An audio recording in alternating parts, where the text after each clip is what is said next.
This episode of Game On is brought to you by Ford, featuring all-electric and hybrid electric technologies. Learn more about the technologies Ford is bringing to its vehicles at ford.com/technology. It's Sunday, January 15th, and I used to make 2-month-old video game references, but then I took an arrow in the knee. Stop tripping, boo! Leo Laporte's gonna work out all that tension with his review of Infinity Blade 2. Think your favorite MMO's the only one in the universe? No, there's another. Brian says Star Wars The Old Republic is fast enough for you, old man. Veronica talks to God of War David Jaffe and twists his metal to your delight. Sorry, Mario, your princess is in another castle. You might as well watch Game On!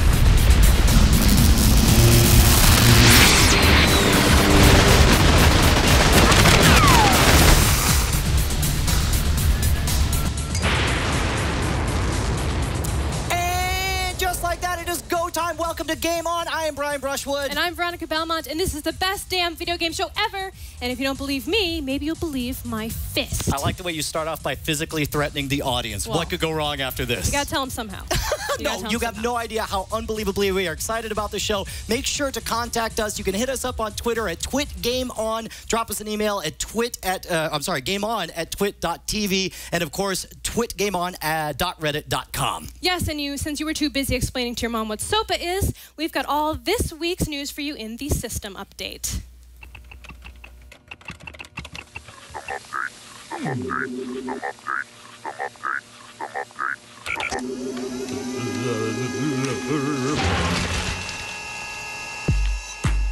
From intros to consoles. Did you bet your friend that Sony would announce a PS4 at E3 this year? Then prepare to pay up.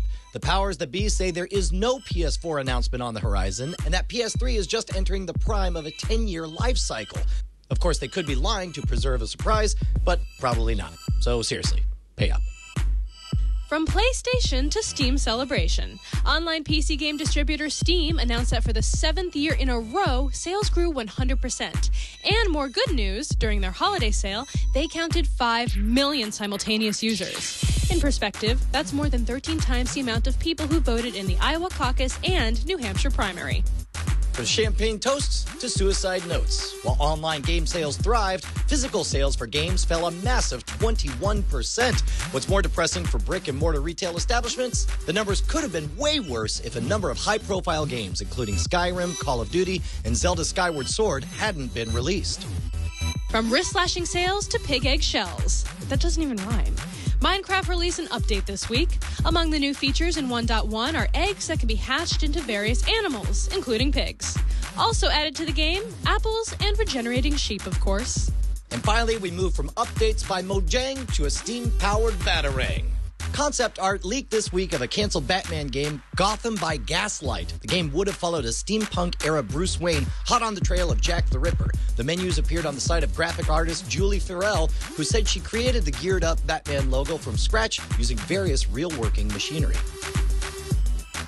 All right, so seriously, on a scale of 1 to brain explosion, how rad would a freaking steampunk Batman be? Can you imagine all the Dragon Con costumes? Dude, they're already out there. They probably got the idea from Dragon Con. Oh Dragon Con is the magical land of steampunk everything. You guys have to get on that, like, right now. Now, here's the weird part. I've always been a Marvel guy, and I still harbor this weird prejudice against DC. And I admit, look, it's just my generation. It's the way I was raised. Whatever. And so, as a result, I haven't bought any of the Batman games. But I'm telling you, steampunk Batman, I would so totally be there for that. Yeah, I would love to see that costume. Imagine all the gadgets steampunkified. Well, that's just it. It's like, I think that's the best part, is that you would add a novel visual element. Plus, also, it's like, you got your Sherlock Holmes and this weird... My favorite. That's a cool era as well to explore. Mm-hmm. All right, you ready to move on? You know the old saying, if at first you don't succeed, seriously, stop being such a miserable failure and make a better game. These are the top 5 sequels that were better than their predecessors!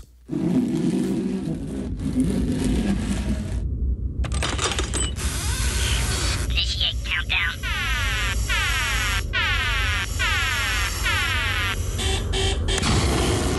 All right, gang, this time we're talking about sequels that are better than the original. Uncharted 2. The graphics took a quantum leap, the engine benefited from a snappy overhaul, and the story went from above average to legendary. Seriously, I'm going to tell my senile parents about the plot of Uncharted 2 when they ask what happened on family vacation. In fact, I'm going to record myself talking about the plot to Uncharted 2 and then play it for myself when I'm senile, so I feel better about my life. I'm sad. Assassin's Creed 2. Assassin's Creed 1 should have been called Silly Boys Flag Collection Academy. There are ant burps that last longer than it takes to complete 100% of that game. Meanwhile, the sequel adds character interaction, money to the game, giving it a rich dimension sorely lacking from its flat, boring predecessor. Birthday cards, Little League Baseball betting, and Assassin's Creed. When has adding money ever made anything bad? Mass Effect 2, another game, took a big story jump, but let's just focus on the sage removal of the rover from the Mass Effect franchise. Soupy controls and slow-motion gameplay doomed this vehicle component from the start. If anyone on Earth ever had to play another idiotic level where each control push moves you like an obese bug flopping around a finger bowl of motor oil, it will be too soon. Street Fighter 2. So you finish a level on Street Fighter 1. You're basking in your glory. When what do you see? Seriously? I just handled you, Sideways Face. Now, bleeding and broken with terrible audio quality, you want to remind me in a thick accent of my relative place amongst all of humanity? I'm a beautiful and unique snowflake, forged of terror and fear who just bent you to my will. I'm an iconoclast of pain. Anyone who tells you the first one's better is probably a terrorist whose Americanized training failed to completely mask him in our culture. Kill this man. Kill him immediately. Half-Life 2. You want the perfect example of the difference between Half-Life and Half-Life 2? His name's Barney. Because in Half-Life, that's all he is. Barney. Just a one-named moron tweedling around as a generic security guard at Black Mesa. In 2, he's a man. A real man with a last name and a gun. A key resistance leader. The kind of handsome rogue women swoon over and then idolize. He's Barney Calhoun. And he wants to talk to you about that beer he owes you. All right, so what do you think, Veronica? You got any more? Did we miss any? Basically, every video game sequel is better than the original. Because they get better technology, they know where they're going with it, they have better voice acting. It's kind of a trend. It's unlike movies. I mean, where sequels always are terrible. That is true that in general, and you usually see that biggest jump from the first game to the second game, but then they always seem to fall off. Remember, like, you had Fallout 1, Fallout 2, and then you had Fallout Tactics, Brotherhood of Steel, and it sort of lost its way. Are you saying Fallout New Vegas Old World Blues was terrible? Because you shouldn't say that to me. Oh, I didn't say that. I was talking about the early Fallouts. That's cool. Totally different. That's look, here's the thing. We want to hear from you guys. So why don't you start tweeting us your suggestions for things that we missed? Head on over to Twitter and send us a tweet at TwitGameOn, and we are going to read your tweets, your suggestions at the end of the show. But for now, let's move on to the score and talk about Star Wars: The Old Republic.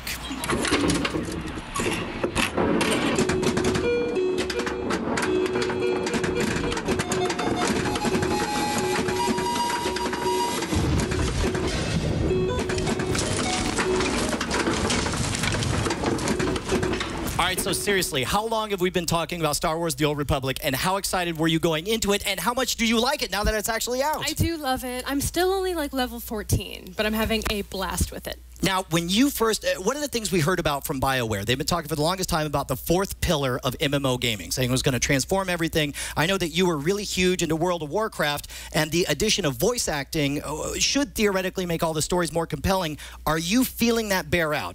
You know, I'm having a really good time listening to some of the stories, but I feel like there's almost too much talking. Like, I find myself spacebarring through conversations more than I expected myself to. I can't believe you. I know. Maybe that makes me a bad person, or maybe it just makes me, want to move on with the story and get to the next part and see what there is to see. Well, here's what I noticed. Most games, you sit through the cinematics so you can finally get back to the killing. Mass Effect 2 was the first game that I just wanted to get through the killing so I could get back to the story. The good news is I would have been skeptical half a year ago that an MMO could pull off the same kind of thing, but I really think they've nailed it. I'm interested in my story. I know who my character is in a way that I've never experienced in an MMO before. For me, the main storyline is the best part. I'm playing as a bounty hunter, and so I really love her storyline. But I'm finding myself, like I mentioned, speeding through the side quests and the other things that aren't central to my character's development.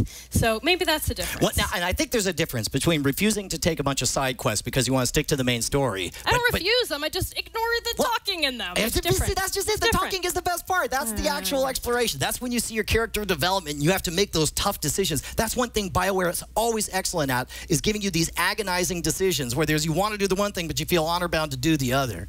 All right, so what about, now, have you gotten into the ship missions? Have you gotten a spaceship yet? No. What? No, I'm like, no. Am I supposed to at level 14? I don't know. I think it was around, I think it's like losing your virginity. It's like it should happen somewhere around a certain level. Somewhere around 14? Well, maybe not Damn, 14. Brian. Maybe not 14. But the important thing is I was skeptical of the fact that there would be an arcade-like quality to the ship missions. But I got to tell you, I love them. It's a welcome break. It's like taking a moment to play Rebel Assault, only instead of going for points, you get XP at the end of it. And it's like a bonus. You can repeat certain missions once a day. And again, I think another very welcome entry to the MMO universe. I've been enjoying the flashpoints. Oh, yeah. Those So have how been many of fun. those have you done so far? Just the one. Okay. The very first one. Now, I guess we should say for people who aren't familiar with it, the flashpoints, the idea is there are scripted events that you go through as a single player, or you can group with them. But the flashpoints are unique sort of epic scenarios that require multiple people. It's kind of people. like an instance, right? Yes. In Well, Warcraft? there are instances. See, you and I are speaking different language. I know, that's the problem. Because We're not communicating very well here. I'm a native City of Heroes guy. You're a native World of Warcraft girl. So I don't even know if we're talking the same language. But I know that in Star Wars The Old Republic, there's group areas, and then there's areas with a green shield that indicate now you're in your own private zone. And the way I understand it is that's an instance. But a flashpoint is something special. It's a scripted event that requires multiple people to play through, and you take turns with dialogue options, and it's these kind of epic mini tales. And the first one I went through was amazing. I mean, it totally redefined what was possible in an MMO for me. Well, it seems like there's two different kinds of scripted experiences that you can do with a group. You can just do regular questing. You can do these like in-game, in-the-world kind of moments where you pick up a quest because you enter a certain zone, and they're kind of heroic areas, and so you can group with a bunch of different people. Or you go into these flashpoints, and correct me if I'm wrong, chat room, but like something like Black Talon, where you go in and it's like an instance, and you're in there with those specific people, and then you go into these discussion modes with the characters, the NPCs within that instance, and then you kind of roll to see who gets to choose how the situation happens. Right.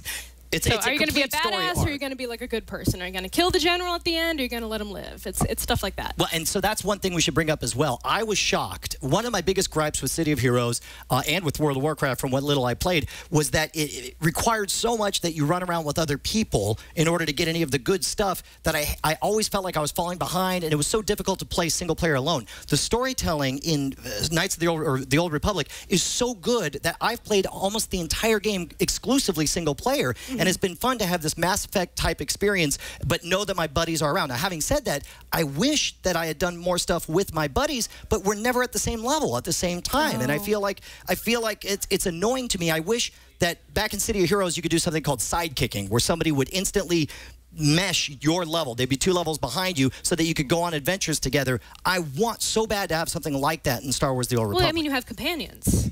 Yeah, I mean, but so those that's are- those kind are- of like a similar kind of thing. Well, because you're able to do more stuff because you have this sidekick with you at all times. It can either be support for you, be a healer, be an extra pair of DPS. Right. So it's nice to have that extra element, I think, when you're doing solo quests. But again, I feel like all that enhances the single-player experience. I'm waiting to experience more of the awesome multiplayer opportunities in the game. Well, So, you can do that. big question then. First of all, if people want to join us, they should head over to which server? We are in, what's it called? Oh, you don't know? Keller's Void. Keller's Void. Keller's Void. Keller's Yes, Void. We we're got a in number Keller's of Void. guilds you guys could join. You could head up. You could join Not Safe for Wookiees, the Diamond Club headed up by Adam 12, and of course you're AIE, LA Yakta S, one of our 5 guilds on there probably. Yeah, who are you on the game? I am Obexa. Obexa, which Obexa is a the bounty hunter. Bounty hunter. Yes. I am a stealth, I guess, sniper assassin named Flatus. Flatus. She's silent but deadly.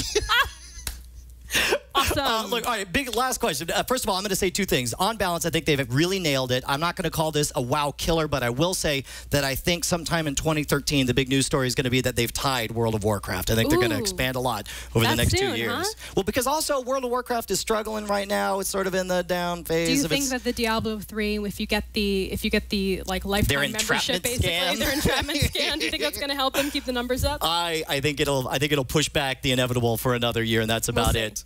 But again, the question is buy or don't buy. Oh, buy. Give it a try at least. Yeah, and I say go ahead and buy. Consider it. Play it for 30 days. It's worth the $60 or whatever it costs to play it for 30 days. And don't think of it as, oh, great, another subscription. Just plan to play it for a month, and at the end of that month, make the decision. I think you guys are going to like it quite a bit. I have to say, it was the first time I considered putting my WoW account on hold. Because, they'll save your character. But I don't believe that, so I'm too scared, so I won't do it. Because I read, they say they'll do that, but if poor Winema goes into the ether after 7 years, I think I would probably just shoot myself in the eyeball. Oh my God! I can't even imagine. I can't imagine. Got a big interview coming up, and let's see. There's so much more to come here. Puny Mortal Veronica yells questions to the mountain to God of War David Jaffe and rains down some awesome answers. Plus, you're about to find yourself in a casual encounter with one Leo Laporte. Don't be so uptight. Also, Grand Theft Auto 3 is on mobile devices, so now you can steal a car in the game while really stealing a car. Does it stand the test of time? We review it later on. But now, let's kick it over to Veronica and David Jaffe. Hey, David. Thanks for joining us. Hey, thank you for having me. I appreciate it. So first of all, tell us what's new with the new Twisted Metal. What's new with the new Twisted? Well, I have to do something first really quickly because my daughters and I were just downstairs watching this in the kitchen. So I said, Dad's going to go upstairs and do this interview thing. So I said I'd give a shout out to Sarah and Kate. So they're downstairs eating dinner. So Sarah and Kate, hello. What's up, Sarah and Kate? There you go. Yes. So they didn't believe me. I said, no, I'm going to be on this show. And they said, no. And I know it's true. So what's up with the new Twisted Metal?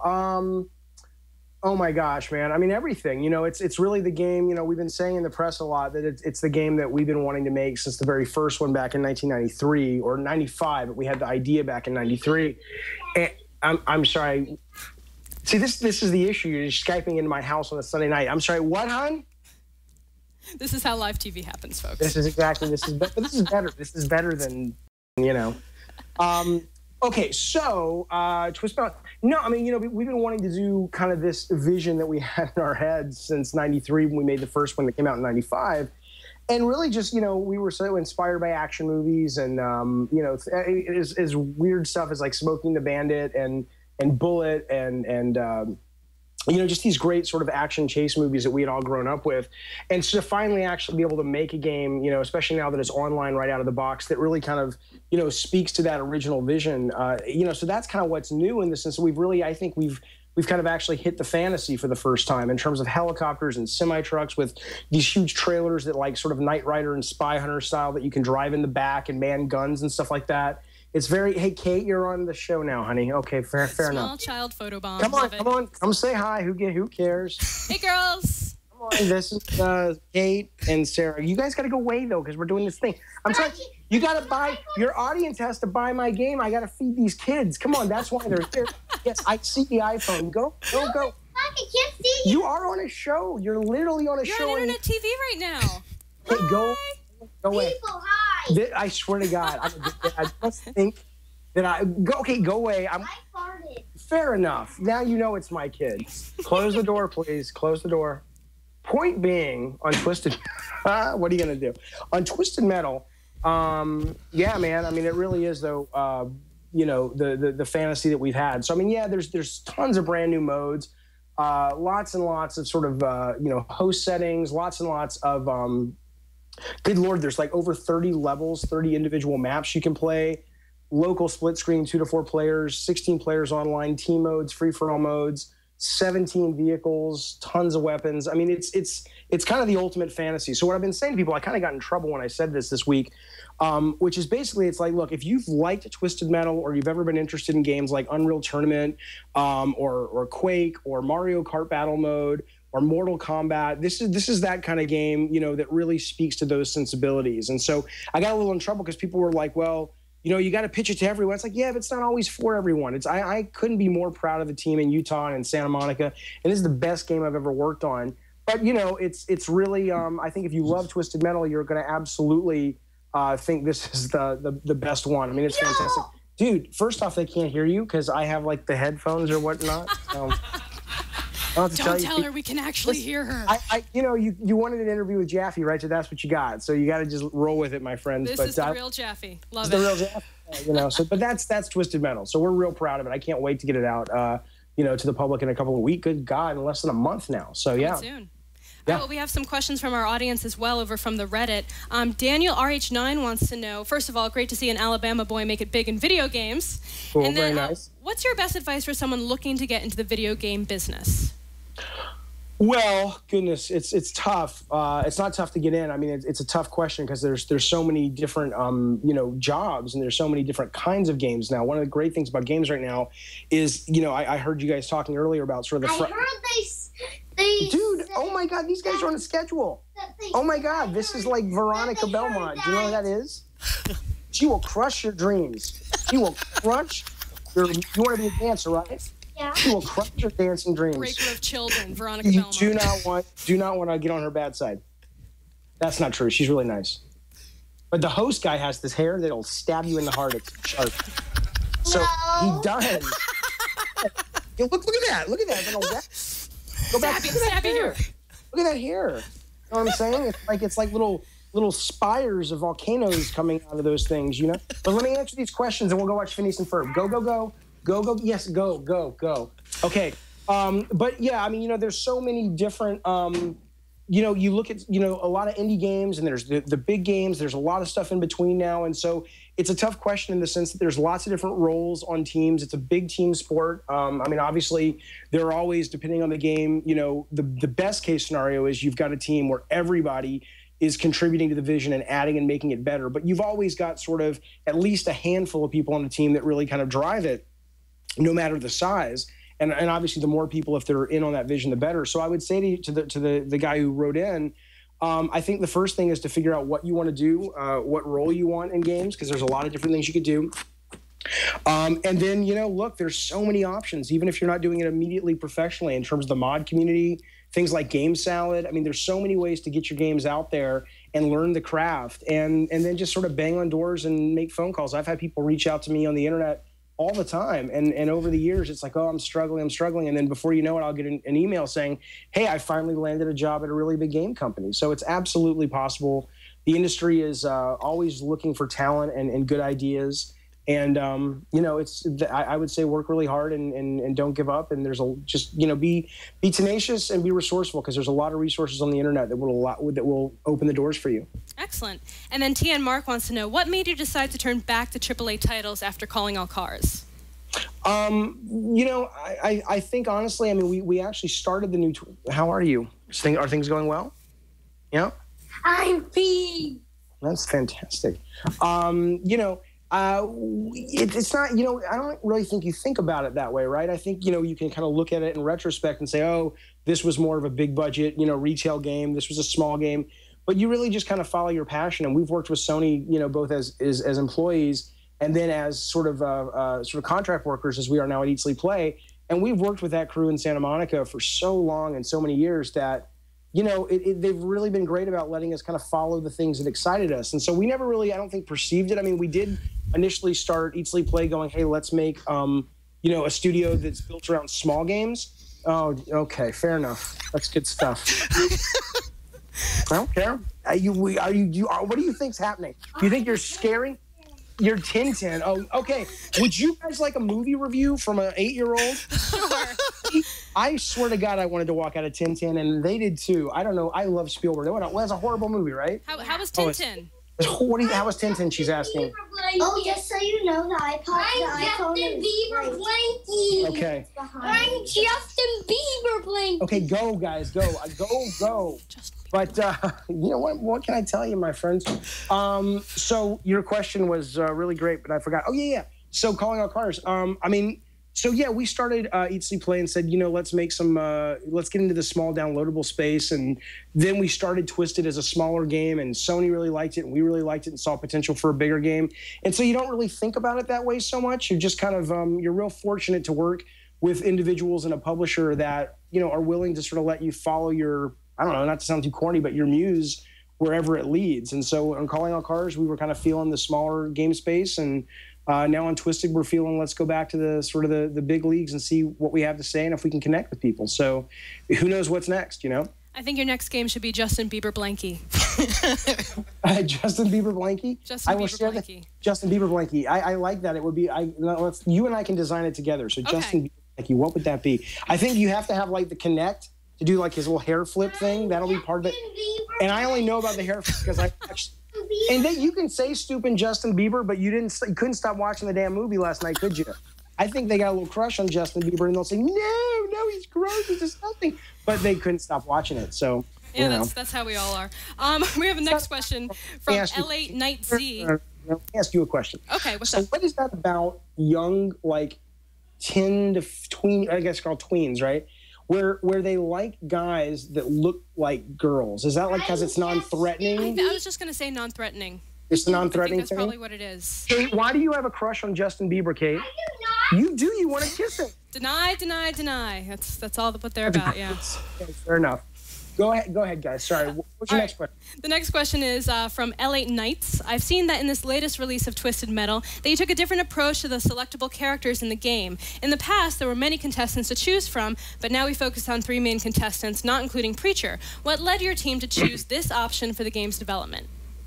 Well, there was a couple things. The first thing was is that in this day and age, you know, it was like, you know, I guarantee you, like within the first hour when this game drops on Valentine's Day, every movie is going to be up on the internet. It's going to be up on YouTube. So, okay, so let's go back to this, right? So, you know, so first off, okay, all the movies are going to be up on internet with, you know, YouTube within the first couple hours the game ships. And for us, it was kind of like back in the day when we were doing, you know, multiple characters, it was kind of like, you know, you were looking at the back of a car for 98% of the experience. That, to us, really was the character. And so we felt, for a couple of reasons, we really wanted the vehicles to have more of our time and resources, both budget and time and team size, to focus on making the vehicles, having gunners that lean out the windows.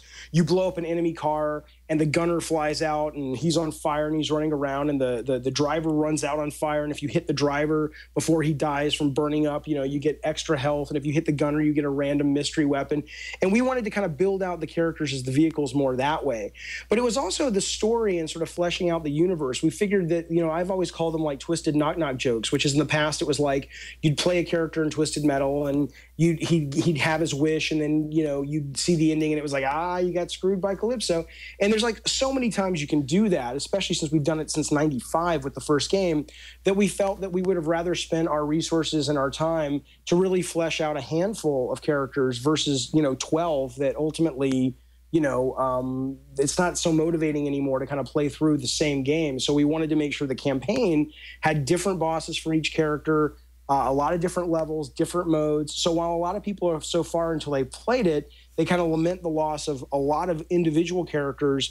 We have more cars than ever before, more maps than ever before. We have race modes. We have all kinds of really unique deathmatch modes. So it's still vehicle combat. You know, it's not GTA where you get out and have these missions, but it's the most varied Twisted Metal campaign we've ever done.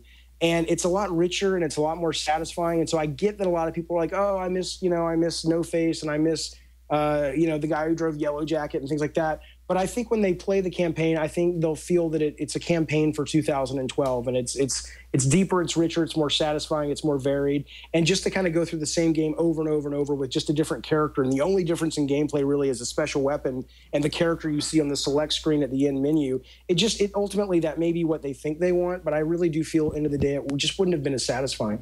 Great. No, that makes total sense. Scott Carmichael asks, David, what are your feelings about the game industry relying so much on an annual installment of an IP for so much of its revenue? It didn't used to be that way when you started making games in the 90s. Well, I mean, I haven't really suffered from that. I mean, as a player or as a as a game designer, as a game director, I mean, you know, the reality is I don't have a problem with it if it means that I would only have a problem with it if it meant that we weren't also seeing fresh IP. But whether it's fresh IP that becomes really, really successful, I mean, you know, you guys were talking about BioShock. I mean, BioShock is not, you know, that old of a series. It's a brand new concept. You could look at Oblivion and look at Skyrim and say, oh, yeah, Skyrim's a different game than Elder Scrolls. At least to me, I don't really sit there and feel that it's a sequel. It's a new world. You know, to me, it's a new adventure to me. But I think with games, unlike movies, you know, so much of what happens in a game, you know, it's iterative. It's software development, you know, and so as much as it is sort of an art and certainly a creative endeavor, it's also There's lots of tools and technology and mastery of those tools and technology by the team. And so I think, let's put it this way, if the buying public didn't like it, the publishers wouldn't do it. I think I would be upset if it came at the expense of new ideas. But goodness, I mean, if you look at everything from what that game company's doing to what is happening on the big budget stuff, or even on the iPad and the iPhone, there's a lot. This is probably the richest, most medium right now for creativity out there, other than maybe cable television. And so I think it's great as long as it doesn't come at the expense of a lot of fresh ideas. And so far, I haven't seen that. Great. And finally, what's next for you? Anything you can tell us about going forward? I don't know yet. We're hoping Twisted does well enough that hopefully we'll get to do some additional content. A lot of people, bitch about DLC. I can assure you we've done no DLC because we look at Twisted, we've got such wonderful fans for the series, but we don't know how many of them there are, and we don't know how many new ones we're going to make on this new title. And so for us, we're kind of crossing our fingers and hoping we get to spend a little bit more time in the Twisted world. But other than that, no. I mean, we're eagerly anticipating, getting it out there and seeing how it does and kicking around what might be next. But nothing certainly we can announce, and honestly, nothing has been decided as of yet. Fantastic. So where can everyone follow your work online? My work online, well, they can follow me at davidjaffe.biz. They can follow my daughters who clearly want to, be on, they can go to, and I also tweet. It's David Scott Jaffe. I guess it's at Twitter or whatever, but it's not David Jaffe because it was crazy. It's a long story, but it's David Scott Jaffe, which is my middle name. And so I'm always online. I love connecting with people who like what we do and appreciate what we do. And so if you're a fan of Twisted, if you want to know more about Twisted, go to twistedmetal.com or come just see me online. We'll have a fun chat about vehicle combat. And what are your daughters' names again, one more time? Kate and Sarah. Kate and Sarah. You guys are awesome. They need their own YouTube show. Thank you, guys. Oh, don't you say that. We can make it happen. We have the technology. You probably can, and now I'm because they're going to be asking all night long, why can't I have a YouTube show like Veronica? It's like, you know what? I'll be the little ringleader. I'll pull the strings. There you go. All right, well, guys, Twisted Metal hits shelves next month, so start pre-ordering that now if you know what's good for you. Listen to this guy. He'll tell you. Thanks, David. Well, thank you. All right, look, we're going to debut a brand new segment that we are totally excited about. Yes, we call it the Punch Kick, and it's where we take the biggest topics of the weekend to help you. Are you kidding me? What is this? Really? What's going on right now? What is that? Shut up. My name is Max Torbot. I am programmed by the worst elements of the internet. I am very excited to be on your boring show. Hello, Max. We are thrilled to have you here. However, we're in the middle of a segment right now, so we'd appreciate it if you would... Your segment sucked. I know because my sensors are made of YouTube comments. But we didn't even explain the segment yet. Shut up. Your trademark charm is everything I dreamed. Felicia Day. I will save your show by asking questions. I'm not Felicia Day. First question. What games are you most excited for in 2012?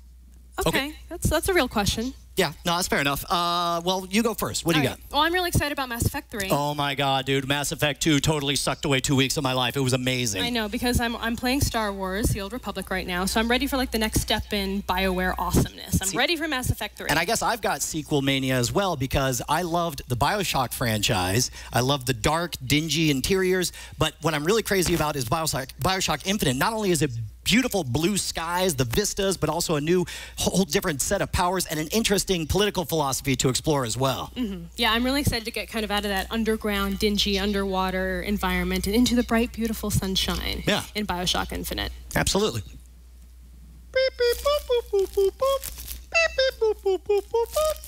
Incorrect. The best game of 2012 will be Elder Scrolls 6 Skyrim Job. It's very easy to lick. Okay. That was offensive. Get it? That is a joke. That is what makes for interesting segments. Okay, number one, it was offensive. Number two, it wasn't funny. Shut up. Your hair sucks. Is this a cry for help since Dignation was canceled? Alex Albrecht. Okay, wow. I am not Alex Albrecht. He kind of got you there. Second question. Will Diablo 3 be released this year? All right, that's also a real question. I think, I'm saying it better be released this year. There's going to be lots of angry Blizzard fans out there. Oh, I can't imagine any way, because it's already in beta. You played the beta, didn't you? Yes, and it's awesome. And if they've got what they've got so far in the rest of the game, I think they're in pretty good shape. I'm expecting, they're saying Q1 is the rumor right now. Now, when you played the beta, how complete did it feel? Did it feel like there were massive errors, or did it feel like they had the first section done, but then later content was kind of iffy? I had virtually no bugs, no issues playing the game itself, but it didn't go very far. So maybe they just spent a really long time on what they released for the beta. All right, so first question, what's the over-under? If you're going to make a bet, what would you say Q1 release? You think that's for real? Maybe not Q1, definitely this year. Okay, so definitely not pushed to 2013. I'm not a betting lady. That's our official answer.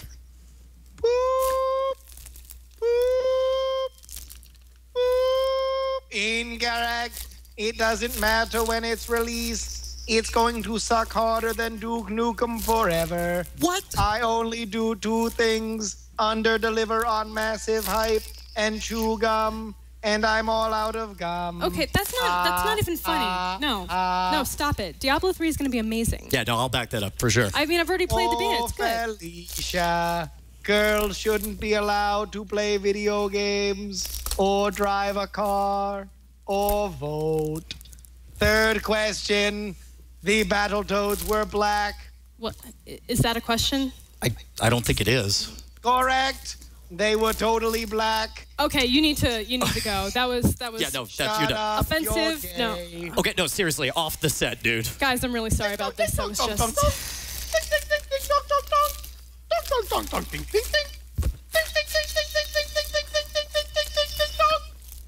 Correct. Game On has been returned to minimum watchability quotient. See you next time, Alex and Felicia. Good riddance. Get the hell out of here. Stupid, boring. I'm really sorry about that. Wow. I don't know about you, but I need to cleanse my palates after that. Tell you what, why don't we take a moment to thank the people who make Game On possible? Yeah, I think so. I want to give a huge thanks to the folks at the Ford Motor Company for sponsoring Game On. They are bringing you all-electric and hybrid electric technologies, including the 2012 Ford Focus Electric and the 2013 C-Max Energy Plug-in Hybrid. Both of them use regenerative braking systems that could capture back over 90% of the kinetic energy lost in a conventional engine to heat due to friction. You get a whole suite of driver information systems, including ways to manage the recharge process, determine the most eco-friendly driving route, monitor battery states of charge, and maximize energy efficiency. With the My Ford mobile smartphone app, you can access vehicle status such as state of charge and the current range. Additionally, the 2012 Ford Focus Electric is an all-electric vehicle with no gasoline engine whatsoever. Fully charges in 3 to 4 hours through a 240-volt connection. It's 100% electric and zero CO2 emissions. It's got lithium-ion batteries, and new battery technology enables a topping-off charge without reducing the lifespan of the battery. The 2012 Ford Focus Electric is available for reservations now, and the 2013 Ford C-Max Energy Plug-in Hybrid is coming in fall 2013. All right, look, party people, and by party people, I mean my awesome hardcore gamer friends. The fact is, you can't be white-knuckled all the time. You got to relax the intensity. So let's take it easy. It's a casual encounter. It's time for another casual encounter. Hello. I knew you'd be back. Even someone as hardcore as you are needs to unwind a bit. So relax, baby. Let's get casual. LL Cool L has something he wants to show you. Daddy's parched! Thank you. So it was the 1981 Comdex. After a 2-day bender, I'm at a diner 34 miles south of the Strip next to a 74-year-old programmer from Hewlett-Packard named Dan Leaf and a bleary-eyed John C. Dvorak. Danny's so hopped up on goofballs, he was convinced a family of gnomes had built a functioning city inside his corned beef hash. He smashes the plate on the floor and starts to pick up the food with his hands and drop it into his mouth. And then he looks at me and says, "Double L, in this world, you gotta know when to be patient, when to dodge your enemies, and when to smite the devil in front of you." Was Dano in need of a bib? Of course. Was that the best advice I ever got from a man eating off the floor? You bet your life. It reminds me of Infinity Blade 2 for iOS. the sequel to one of the games introduced with the iPhone 4. This sweet piece of silver debuted with the 4S. The hack-and-slash gem totally takes the RPG elements of the original to a new level with state-of-the-art graphics and an even better character design. Unlike the tiny track of the first game, IF2 gives you 3 times the space to roam around and real challenging twists and turns that keep you guessing. Also, the addition of new weapon types and the massive expansion of money lying around completely erases 2 annoying elements of its predecessor. Make no mistake, my friends, this is a console-quality game shrunk into the palm of your hand. Kind of like those itty-bitty gnomes constructing a mighty metropolis under Danny's spuds. Sure, at $5.99, it's pricey for an iOS game. But the top of the line costs, my friend. And if you're an iPhone 4S owner, I'm glad to report this little sweetie plays as smooth as a baby buffed in turtle wax. You know, Dan Leaf finished every last piece of that hash and found no city. Eventually, he left HP so he could look for the gnome town full time. Did he still enjoy the meal? You better believe it. Did he ever find those tiny bastards? Well, that's a story for another casual encounter. This has been a casual encounter. Now, I never played Infinity Blade 2 because I played the first one, and while I enjoyed the hack and slash elements, it felt so one-dimensional to me. I gave up on it, and it never even occurred to me that the second one would be so much better. Talk about a sequel that's better than the original. Have you played it yet? I'm still in the Leo zone right now.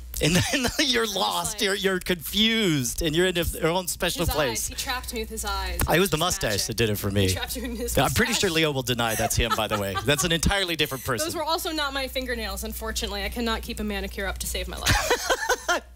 Awesome, man. So what else we got? All right, well, you know, there's a bond that you make with a game, an unbreakable bond. You're finished with the game, but what happens when a favorite game comes back into your life? Well, that's this week's App Diction.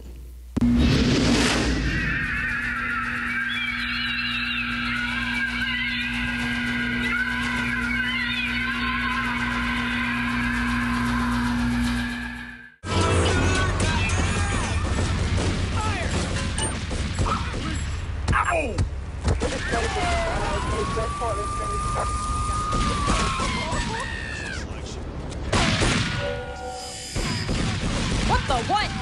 Ah! Who are you? Well, based on recognizing this dump, I think I'm you. What do you mean? You're me back in college in 2001, and you were playing Grand Theft Auto 3, which is what I was playing on my iPhone when I time-phased back here. Yeah, that makes sense. What?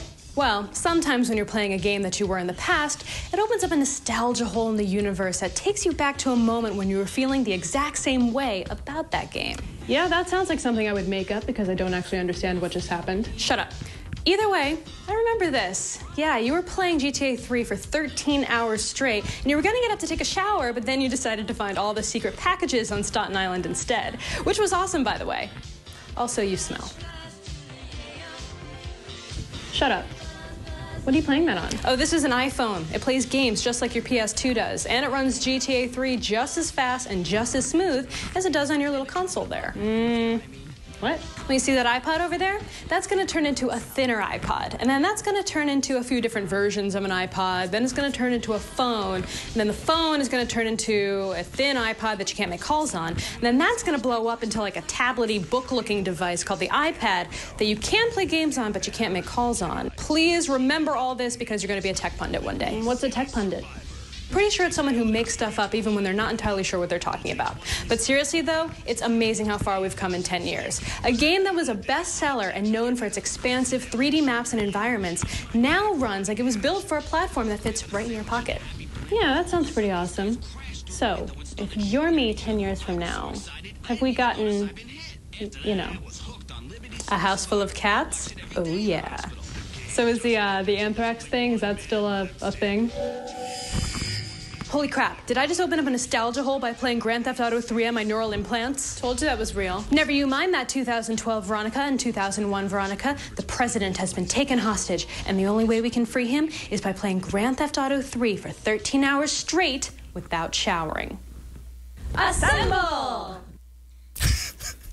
We should point out that's true documentary footage. That actually happened. That all really happened, yes. Did you like my Red Sox hat? I liked everything about that. I liked the game as well. I was amazed at how much of the experience really does translate to an iOS game. I thought the controls were a little bit touchy. I liked the analog stick when you're running, it's all analog. But when you're driving, it goes to just left, right buttons, and you have to do this kind of herky-jerky left, right when you're driving. That drove me nuts. But it is amazing how good it looks. Oh, it looks phenomenal. It looks phenomenal. And it's like, it did age very, very well. And if you like the first game, you want to experience it, I think this is a good way to do it. To be honest, like I played the hell out of GTA 3. I played it so much that I went into my... That was all real. Yeah, exactly. That was my life in college. I'm not even joking. It was scary. Well, I played it just long enough to get into the nostalgia hole, but I haven't really gotten back to it. But I mean, it is fabulous, and if you've never played the game, it's totally worth it. One of the better experiences. It's hard to get out of a nostalgia hole once you've gotten in one. That's what I hear. It's very tricky. Should we take some feedback from the yeah, audience? we totally should. Hey, guys, we love to hear your feedback. You can send it to an email to game@twit.tv, or you can help curate the stories that we put right here on the show at gameon.reddit.com. And, of course, we asked you earlier to send us tweets at twitgameon. And what have we heard so far, Veronica? Well, we've got one from Noah who says Twisted Metal 2 was much better than 1. Oh, that's blatant pandering to the guest, which we approve of, by the way. And also Nick says Portal 2 was better than Portal 1. What? Which, it was bigger. It was bigger. There was more. I've had some issues. I actually wrote a blog post about why. Started a fight this is totally what you unfair. did. I started an internet war with my friend Kyla about whether Portal 2 was better than Skyrim. I was on the Skyrim side. She was on Portal. And I said, yeah, I loved Portal 2 when it was called Portal. Yeah, well, I mean, it's like, but they did a good job. They took what was a unique surprise and fleshed out to a full-fledged game. You know, that's part of what made Portal 1 such a surprising treat. Is it was an interesting game mechanic, and one of the things people like is that the original game didn't overstay a welcome. But the second game, they obviously had to blow up, and they did the best they could with that weird format of giving you a bigger story while you're a single person going around through a derelict facility. And then we have one from, from Lou G, who says, at TwitGameOn, I have to disagree with Veronica. Castlevania sequels are not better than the original, and the same with the original Warcraft. Is that a Belmont joke? Are you making a Castlevania Belmont joke? Is that supposed to, like, hurt me? Oh, is that a real thing? Is that the family, Richter Belmont? Oh, I didn't even think about that. I didn't even think about that. You're off the team. I'm sorry. I'm not hip to the Castlevania. You're off the team. But I can speak to the Warcraft series, and I can say absolutely the sequel, Warcraft 2, was better than Warcraft 1. First of all, Warcraft 1 was revolutionary because it was the first real-time strategy with multiplayer on it, but the second one was so much better. You could have up to 5 players. We had legendary battles. We used to play everything on slowest settings and have 8-hour massive tactical combat sessions. You're crazy, whoever person said that was. All right, and then Curtis said you've missed Diablo 2, Grand Theft Auto 3, and Portal 2. Actually, we talked about all those. So. Yeah, well, but we didn't talk about them being better than the original. But we did. But again, I think those are all cases where the technology made it better. I think my favorite comment that I've seen so far was a reference to our interview where they said, "Game on with Dream Crusher and Stabby Hair, GKO." I think that's the new name of the show, starting right now. Actually, my favorite comment was from Cheeto. I farted. Oh God, really? Cheeto farted. I couldn't believe. Oh my God, Cheeto's in love with you. I'm done. I'm done with the feedback. But seriously, we do want to hear about this stuff. And we know that there's going to be things that you guys liked and didn't like about this episode. We really, really encourage you to give us honest feedback. That's the great thing about internet television is we're not tied to anything. We're able to move according to what you like and didn't like. Please reach out to us. Please hit us up on Twitter. And please tell everyone you know about Twit Game On. Yes, we are very flexible. Not in the yoga sense, but very flexible with our content. But anyway, that's it. We are all out of time. I'd like to give a big thanks to David Jaffe for Skyping in with us. And his daughters. Adorable daughters. And a big thanks to all of you for watching, and we will see ya next time.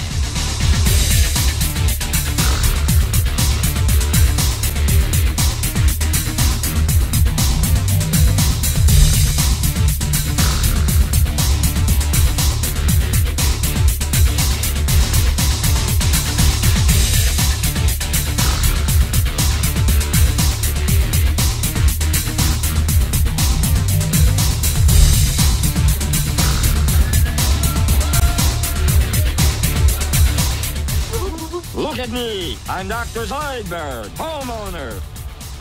I haven't eaten since Tuesday. You don't want to end up old and lonely like Zoidberg. Look at me. I'm Dr. Zoidberg, homeowner. My mother was a This is my nightmare, is an army of Zoidberg mud crabs. This is an actual mod that you can get for Skype, right? Yeah, it's a real mod. I used to be Dr. Zoidberg homeowner, but then I took a pincher to the knee. Then afterwards we drop into a quiet little place and have a drink or two. And then I go and spoil it all by saying something stupid like good job!